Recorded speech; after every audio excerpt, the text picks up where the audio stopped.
Let's get rid of any more concealer confusion. Block it or bling it.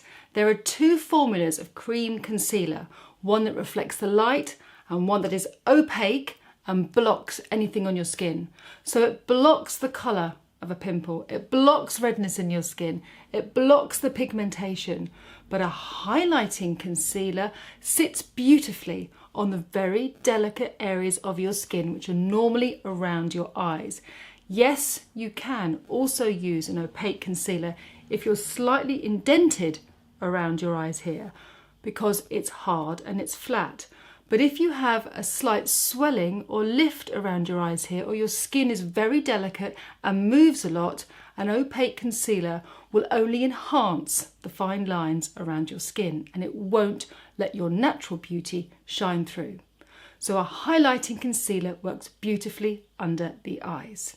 Right, I don't have a scrap of makeup on apart from the Bobbi Brown Moisture Balm, which I love just to give myself a teeny weeny little bit of a glow. But I would always apply concealer after my foundation, but just for the purposes of this film so that you can see what I'm doing clearly, I just haven't put anything on. Right, there are many highlighting concealers. For this film, I'm going to be using Clinique Airbrush Concealer in Neutral Fair because it suits my skin tone. Now, the way to apply a highlighting concealer, usually comes in a little wind-up pen like that, is to apply it like war paint. So, you apply it literally over the whole bluey grey area of your eye, exactly where you want to highlight and perfect.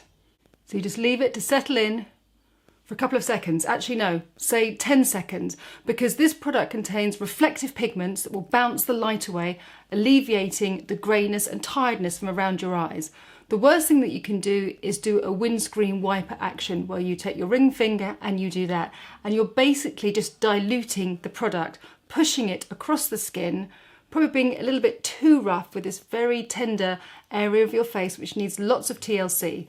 Instead, take your ring finger and push quite firmly. You don't need to be too delicate. Just push into that area. Now you can almost see the difference between my other eye and the difference and effect of brightening and lightening it's had without, dare I go this close to the camera to see the difference. It's really simple, and it's just such a common thing for people to put it on and to wipe it off, and that area does not age my skin. It brightens that area of my face.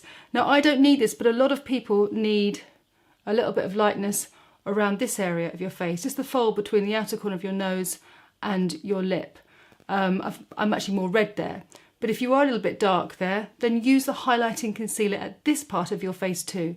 Same action, leave it for a couple of seconds, if not a bit more, and again just push. And this obviously is over your foundation, so you've already got a little bit of coverage, and it just ends up giving that lift and gives that lovely kind of alive, blingy effect to your skin. It looks less tired.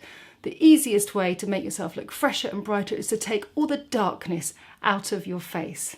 Now I'm going to go in with my opaque concealer. I'm using one by Vichy Derma Blend, and again it's a lovely solid formula, and I've got a few spots here, lots of pigmentation and scarring from my years of being an acne sufferer and redness around my nose. So again, you know, war paint, quite haphazard. I use the warmth of my finger, tappy. Or you can apply with the brush if you don't have such a big surface area to cover. I obviously have a large surface area that I wish to cover. So I just use my fingers to tap it in, or use a synthetic brush to do pinpoint concealing in the areas that you need to. So if I just wanted to cover up that area of pigmentation there, it would be an opaque concealer like this one that I would use, and then I would just soften the edges so that the solid part of the concealer is where I need the coverage, and then the fine lines around that